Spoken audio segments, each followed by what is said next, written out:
freedom is in your mind. So they can lock me up. I'm a free man. That's what the former Premier, the Honorable Michael Mizik, said in an exclusive interview with News 4 in May, and today Mizik was the only minister of 5 named by the governor who will face criminal investigations stemming from findings of a high probability of systematic corruption and or serious dishonesty from the Commission of Inquiry hearings. His Excellency Gordon Weatherall, in a press conference this morning, alluded to sections of the final report that the Commissioner of Inquiry, Sir Robin Auld, is keen on recommending that these investigations are carried out.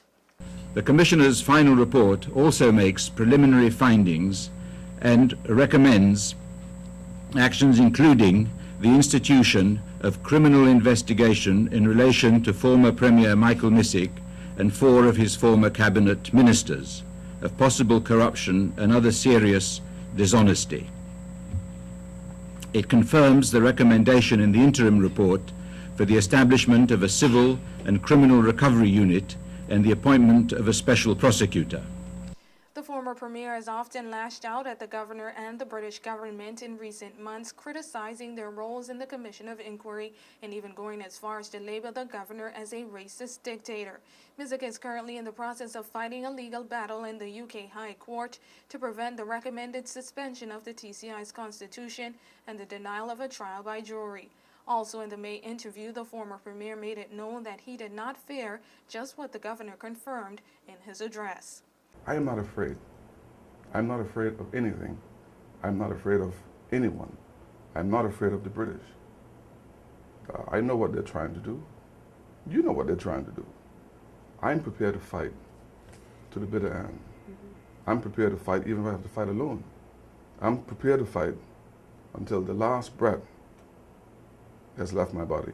Mizik was one of the most talked about and controversial testimonies in the Commission of Inquiry hearings, where in closing statement, senior counsel for the commission, Alex Mill, blatantly labeled alleged actions taken by the former premier while in office as, quote, corrupt. The former premier was accused of plunging the country into paramount debts, abusing power, and mishandling the country's natural resources. Honorable Mizik has denied any form of corruption.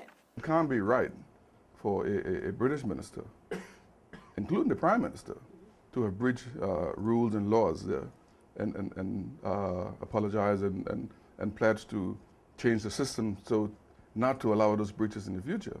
And then they go on as if nothing happened. But in a colony, and to some extent, lesser laws have been breached. Because at least in the sense of what has happened here, no one corruptly or receive government money, taxpayers' money, when they were not entitled to it. And so, you know, this highlights the hypocrisy that has taken place. There is no specific date set when that bitter end will come. However, the governor has confirmed that a special prosecutor has been identified and is on the island. For WIV4 News, I'm Joy Del Drill.